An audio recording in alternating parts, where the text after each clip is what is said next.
Olá, pessoal. Eu sou Rafael Maia, sou professor de Direito Constitucional e Administrativo.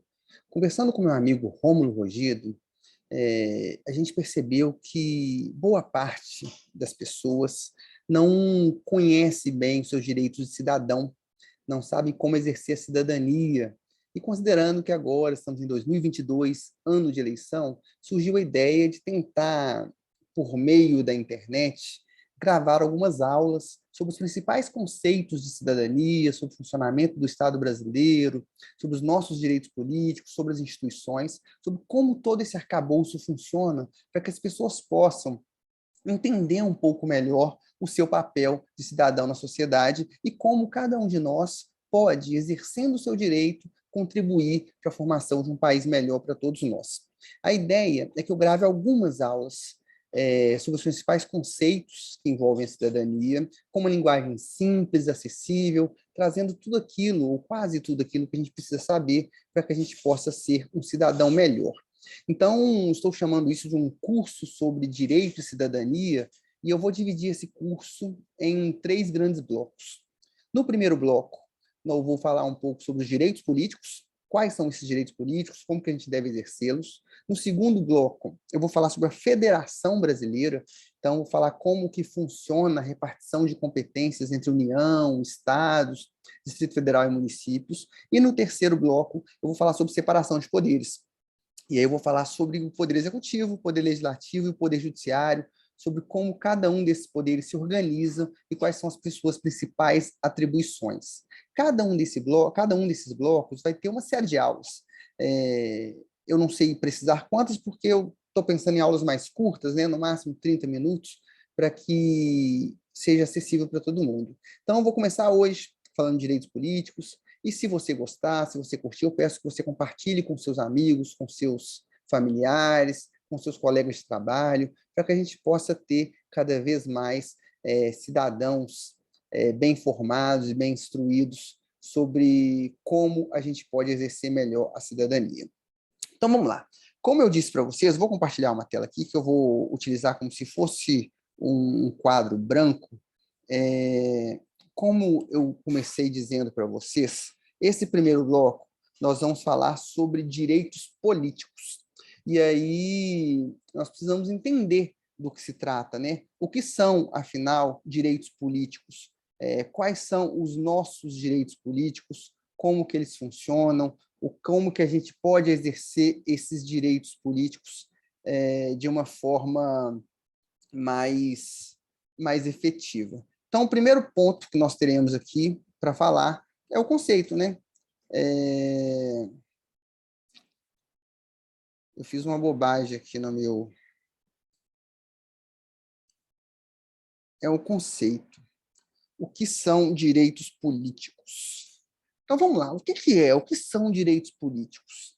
Direitos políticos, gente, são aquele grupo de direitos, né, que são necessários para assegurar a soberania popular. Então, direitos políticos são aqueles direitos necessários para assegurar a soberania popular. Como assim soberania popular? A Constituição da República, e aqui só um parêntese para quem não é do direito, né, provavelmente vai ser a maioria, a Constituição da República é a lei mais importante do Brasil. A lei mais importante de qualquer Estado é a sua Constituição. É ali onde está a organização do Estado brasileiro, está na Constituição. E a nossa Constituição diz lá, logo no seu artigo 1º, em parágrafo único, o seguinte: todo o poder emana do povo, parágrafo único, parágrafo único. Lá na Constituição, no artigo 1º, parágrafo único, diz o seguinte: todo poder emana do povo. Todo poder emana do povo que o exerce por meio de representantes eleitos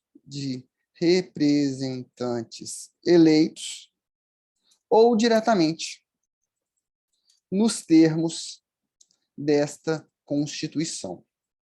Se não for assim, é mais ou menos assim. Estou citando de cabeça aqui o texto da Constituição. Então, vejam só, os direitos políticos são aqueles direitos necessários a assegurar a soberania popular. E o que é soberania popular? É a ideia de que todo poder emana do povo.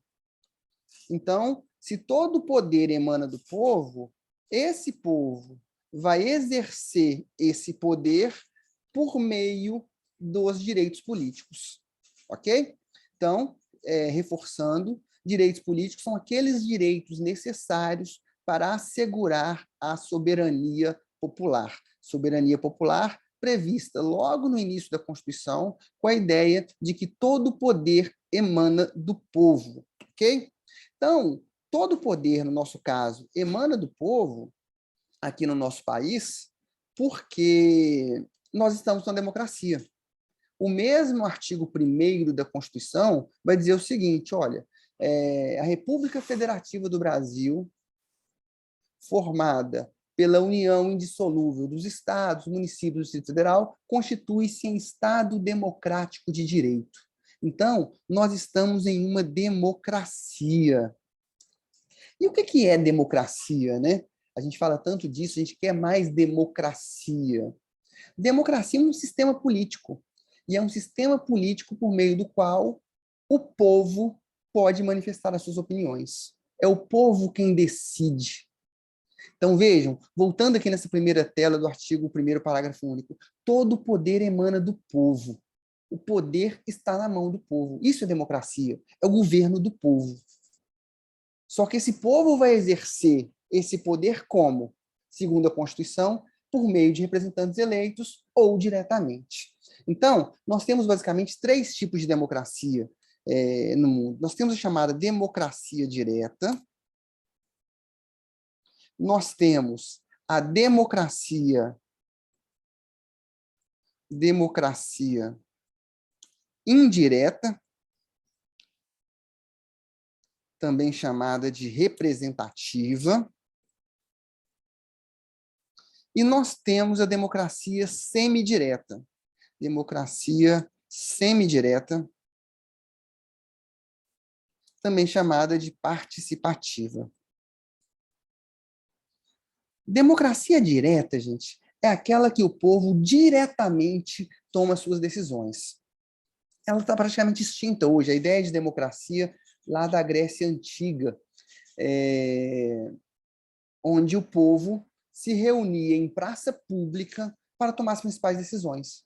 Então, nós precisamos tomar uma decisão aqui, nós temos um dinheiro para investir, nós vamos construir escolas, vamos asfaltar ruas, vamos construir um hospital, vamos fazer um investimento em bitcoins.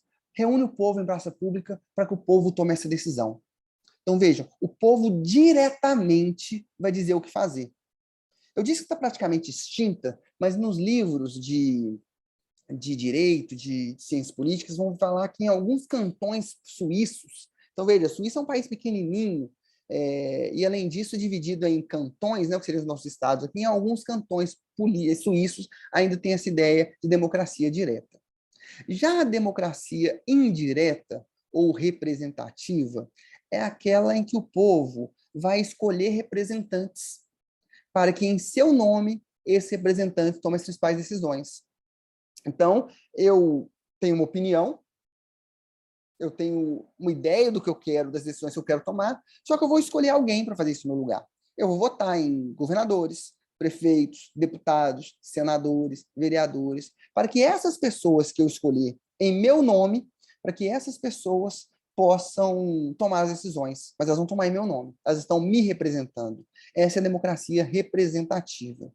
E nós temos um terceiro modelo, que é o modelo do Brasil, que é a chamada democracia semidireta ou participativa.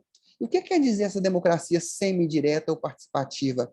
Ela é uma democracia representativa, né, onde a gente vai escolher nossos representantes, mas em alguns momentos nós iremos exercer diretamente. Então é uma mistura das duas. É uma democracia que tem traços de democracia indireta e traços de democracia direta. Então, por isso, nós chamamos de democracia semidireta ou participativa.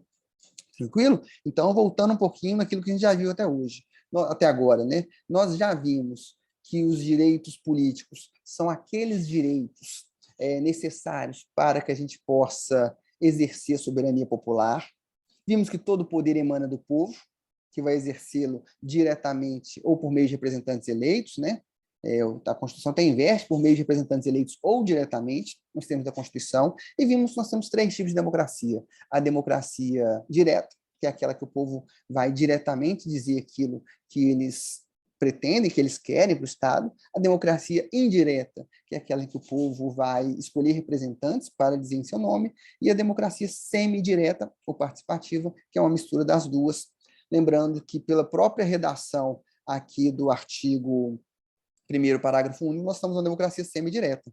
Todo poder emana do povo que o exerce por meio de representantes eleitos, indireta, ou diretamente, nos termos dessa Constituição. Então, é uma mistura das duas, ok?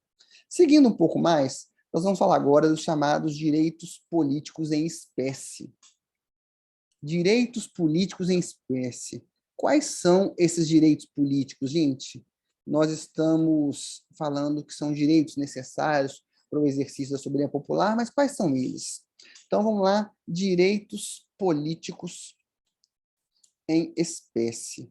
E esses direitos políticos em espécie, eles estão previstos, a maioria deles, lá no artigo 14 da nossa Constituição, e todo mundo, provavelmente, já pelo menos ouviu falar de todos eles.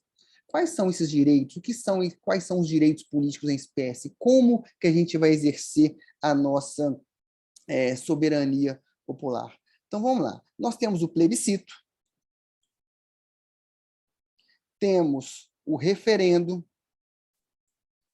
temos a iniciativa popular de lei,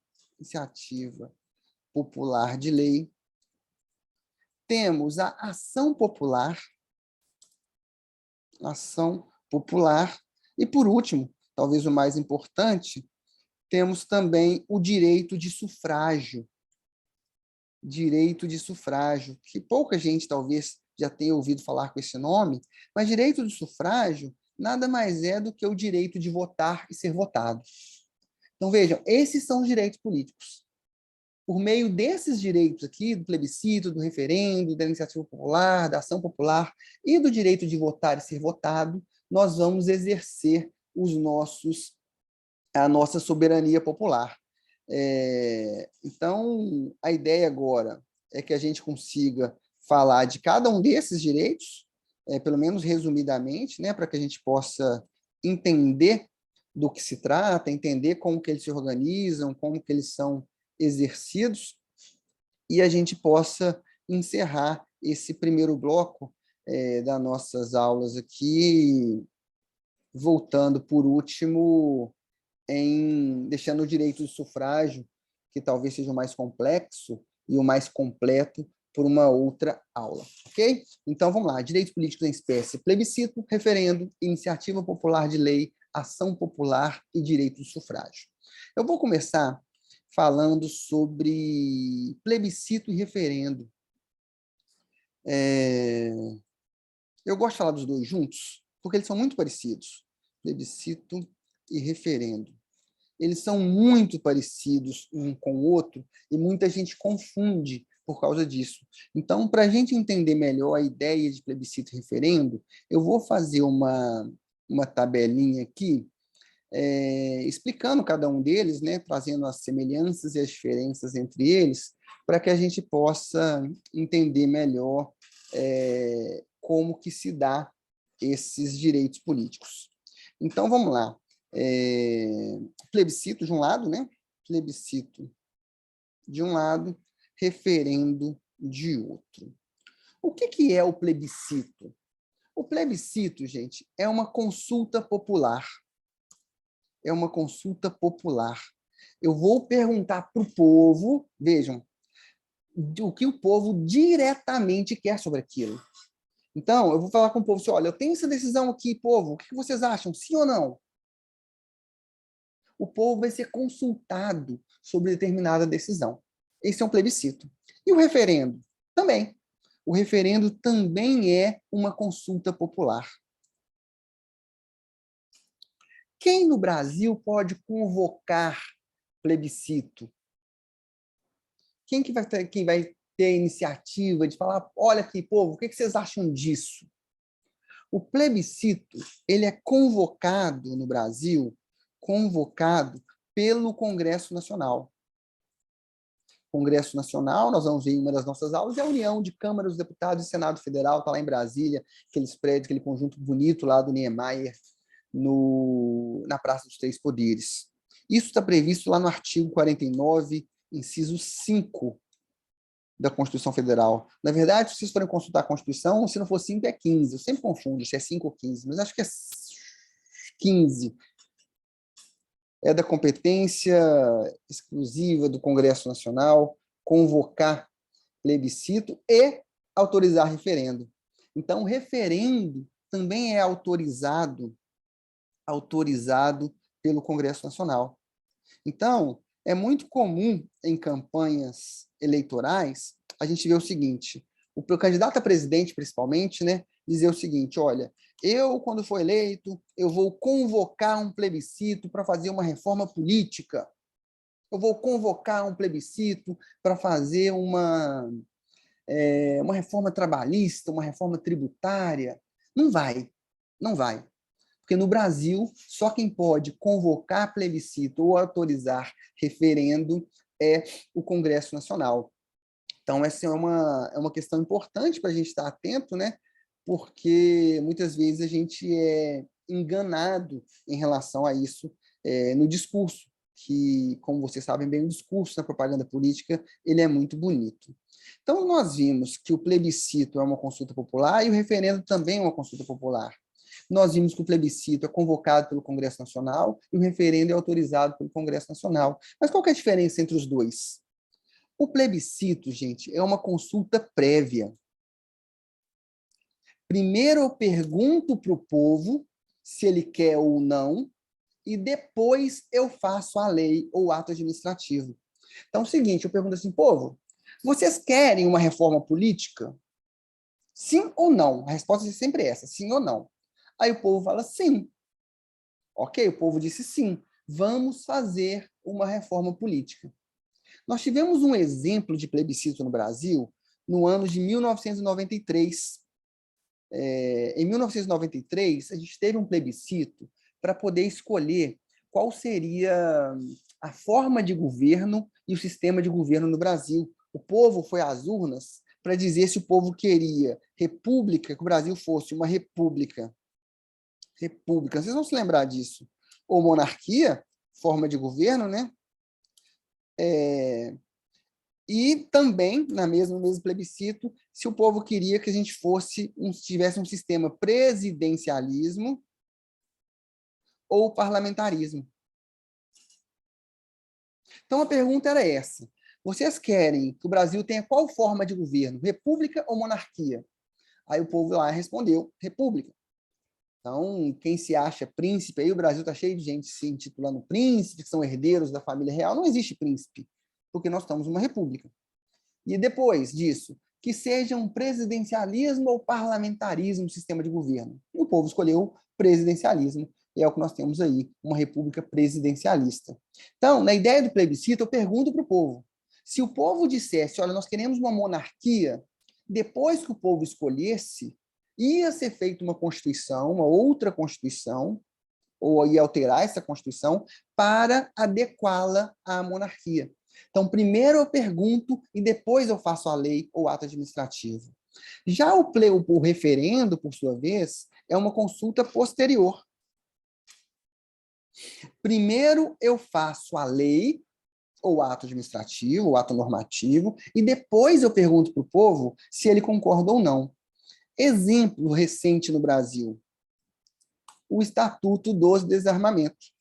Estatuto do Desarmamento, que, salvo engano, o Estatuto do Desarmamento foi ali pelo ano de 2005, não vou lembrar de cabeça aqui não, mas a história do Estatuto do Desarmamento foi o seguinte, o Congresso Nacional fez uma lei dizendo que era, dentre outras coisas, né, que era proibida a venda de armas no Brasil. Artigo 38 dessa lei. Não se pode vender armas no Brasil. E lá no parágrafo 1 desse artigo dizia, esse artigo deverá ser submetido a referendo. Então, a lei foi aprovada.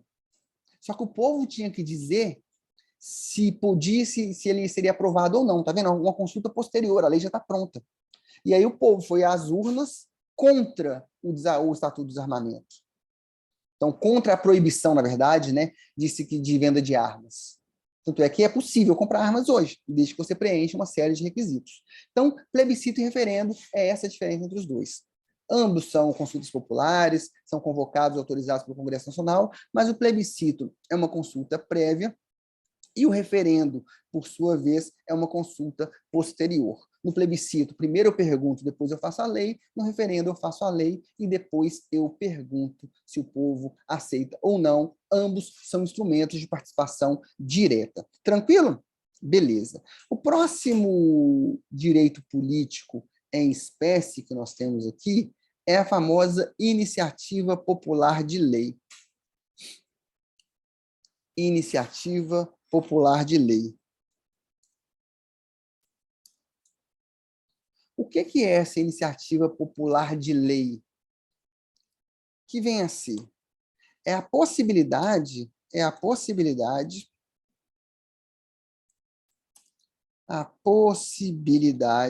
do povo apresentar projetos de lei.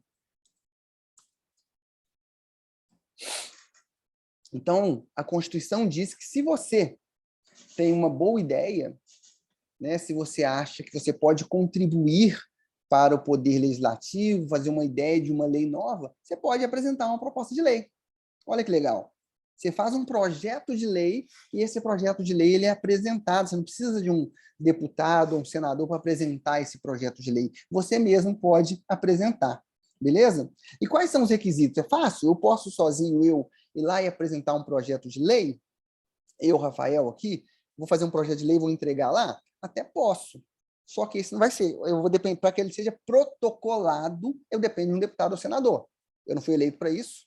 Mas o povo tem direito de protocolar. Como? Quais são os requisitos para que esse projeto de lei dê entrada, de fato, na Câmara dos Deputados, sem depender de nenhum deputado ou senador apresentar esse projeto de lei? Então, vamos lá. Quais são os requisitos? E aqui, gente, vai ter uma diferença. Vai ter uma diferença se a gente estiver falando de lei federal, lei municipal ou lei estadual. Para lei federal, para que eu possa apresentar um projeto de lei federal lá no Congresso Nacional, eu preciso reunir no meu projeto pelo menos assinaturas de 1% do eleitorado.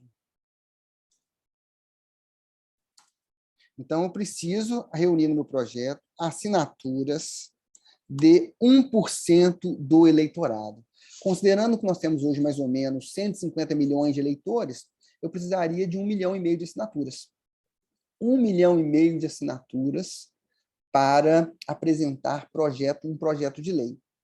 Eu posso, então, considerando que São Paulo é a maior cidade do Brasil, né, ir lá na porta do metrô de São Paulo, que tem um fluxo imenso de pessoas, e esperar lá durante 2 dias pegar 1,5 milhão de assinaturas? Não.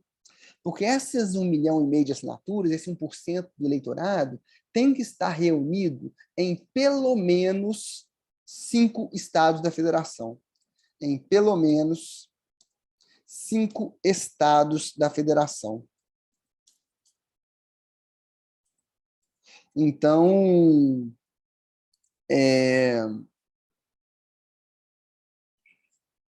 vamos pensar aqui que eu preciso de São Paulo, Rio de Janeiro, Amapá, Rio Grande do Norte e Rio Grande do Sul. Deu 5? Beleza. Tá fácil, então.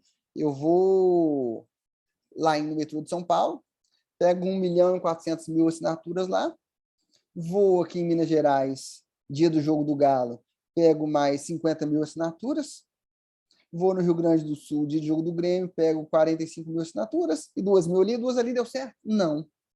Essas assinaturas têm que estar divididas, né, nesses 5 estados com pelo menos 0,3% do eleitorado de cada um desses estados. Então, vejam, não é simples. Eu preciso, então, pegar 1,5 milhão de assinaturas, dividido em pelo menos 5 estados, com não menos que 0,3% dos eleitores de cada um desses estados. Então, é uma tarefa difícil. Tanto é que nós temos poucas leis de iniciativa popular por aí. A gente pode ter como exemplo a Lei de Ficha Limpa, né? Lei Complementar número 135 de 2010, que foi uma campanha encampada pela CNBB, pela OAB, pelo Ministério Público. Nós temos a tal das 10 medidas contra a corrupção, que também conseguiu reunir esse número de assinaturas, mas são poucos exemplos que nós temos de leis de iniciativa popular. Mas é possível. Falando de lei federal. Lei estadual é possível? É possível, mas aí cada Constituição estadual vai prever os seus requisitos. E municipal? É possível? Aqui no meu município, eu consigo apresentar um projeto de lei de iniciativa popular? Sim, desde que eu consiga pelo menos 5% do eleitorado. Eu vou pegar assinaturas de 5% do eleitorado daquele município. Beleza? Então, essa é a iniciativa popular de lei, é a possibilidade do povo apresentar projetos de lei, né? E aí, quando eu digo apresentar, é isso mesmo. Eu vou apresentar o projeto. Não quer dizer que o projeto vai ser aprovado, ou se vai virar lei. Não, eu vou apresentar o projeto. Quem vai decidir se vira lei ou não são os parlamentares, no processo legislativo, que é uma matéria que nós vamos ver no finalzinho desse nosso curso aqui. Mas eu posso, se eu tiver interesse, vontade, força política, etc., reunir assinaturas para apresentar o projeto de lei. Beleza? Por fim, por hoje, né, vou deixar direito de sufrágio para um próximo vídeo. Nós temos a famosa ação popular. Espera aí. Nós temos a famosa ação popular.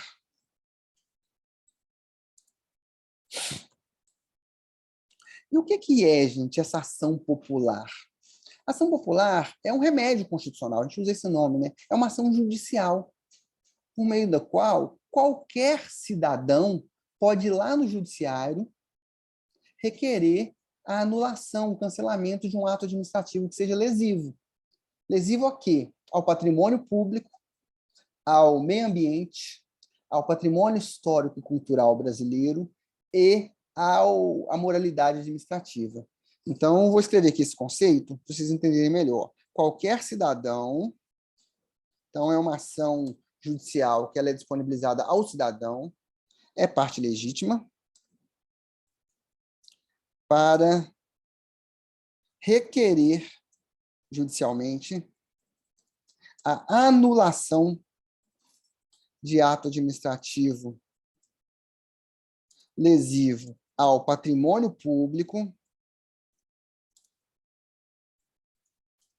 ao meio ambiente, ao patrimônio